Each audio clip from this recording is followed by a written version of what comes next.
rounds of Chris Ford, aka Fordy. Thanks for coming back to my channel. If you're new, welcome. This video is going to be a series of 3 videos. It's the race day build-up series I'm just going to do.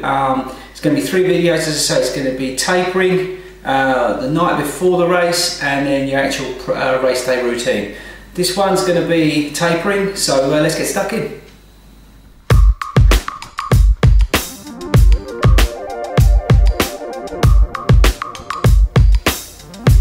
Hey, it's me again, Fordy. How you doing? It's welcome to 40 rounds. I'm Chris Ford, aka Fordy. Thanks for coming back to the channel. So this is my race day build-up series. This is video 1. This is all going to be about tapering. 2 more videos coming up. One's about the night before, what to pack, stuff like that, what to think about, and the third one, final one, is the pre-race routine. So let's get stuck in with tapering, because it's an important part building up to your race. I think I say it's one of the most important aspects of any marathon, half marathon training you're doing, the tapering period.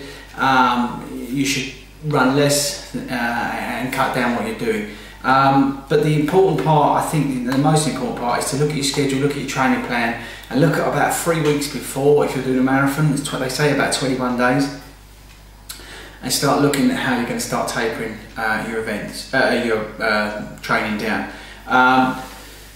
So yeah, you've got to run less, you've got to rest more, and you've got to reduce your weekly mileage. So whatever you're running, you need to start scaling it back. Basically, this allows you to fully recover from the previous weeks, months of training, and gets you to the marathon start line or half marathon start line in the best possible shape. You need to do, actually you shouldn't be doing no more than, what is it? I think it's about 40%. I think 40% is the number they work on of your per weekly mileage in leading up to it. And you need to do most of your mileage early in the week. So let's say you're doing, I don't know, 10 miles that week. You need to front load it. So towards the end of the week, you're doing hardly anything. And that's the way I work and when I do it. You need to put in there a dress rehearsal run, and when I talk about dress rehearsal, I mean go and do a run, a short run, like a 5k or something, at a real slow pace, just with all your kit on, what you're going to wear for your race day, whether it be your trainers, which you've been training obviously, because you wouldn't wear new ones, would you? And you're going to go there and you're going to wear your shorts, whatever, depending on what the temperature is that time of year, but you're just going to go and do yourself a dress rehearsal, what they call it, so just make sure everything's working and it can be washed and it's all ready to go. But apart from that, really, you should be scaling it right back. So basically, if just looking at, let's use a marathon as an example. So in the 3 weeks beforehand, my long runs are going to go from, so I build up to, like, my longest one being 35k.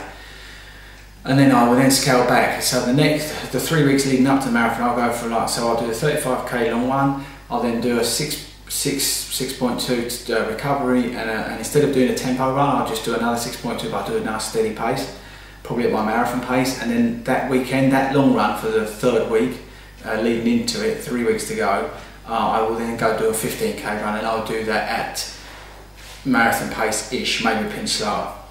Then in the week, I'll do my 6.2 again, and then my other 6.2, again, it won't be a tempo run, it'll be a gentle pace, and I'll go down to a 10k.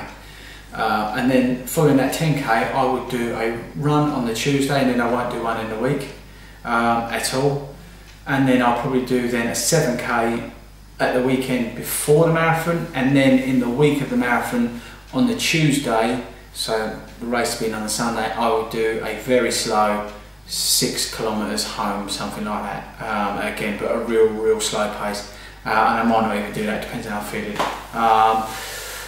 But yeah, so that's the kind of tapering that I tend to use. You can kind of, as I say, you use the 40% rule, like I say, 40% of your weekly mileage. That's what you want to be doing really in the 21 days leading up to it. You need to reduce the sort of stress around you those 3 weeks. It's very easy to say, especially I know everybody like young kids like me, or busy jobs, really hard to do. But like, even like by knocking on the head going out for 3 weeks, you know, turning down those invitations to a drinks do or something like that, just scale it right back. You want to be putting your feet up as much as possible. Don't become a couch potato, but you know, just think about what you're doing. You want to conserve your energy and start storing up your energy more than anything else. You know, start thinking about, oh, I've got work deadlines, so try and work things into that before that 3-week period if you can. And then a couple of days before, stay off your feet. Try and rest up as best as possible. Don't go and do anything mental like ice skating or something stupid like that.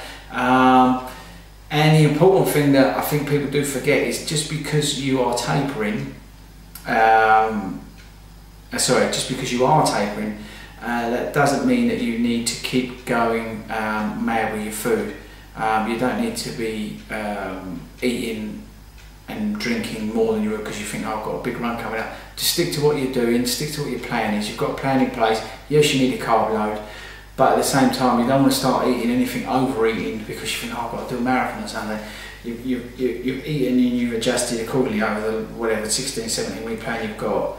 During that tapering phase, don't start eating more, start eating funky foods, because it's just stupid. You've done your plan, you've followed it through, stick with what you've been eating, you've got it right, you've got the right balance by now, and that's important in your taper. So yeah, that's the important thing, tapering. I say the most important part of tapering, look at your schedule. If you're doing a marathon, it's 3 weeks before. If you're doing a half marathon, I tend to taper about 2 weeks before, but I don't taper as hard.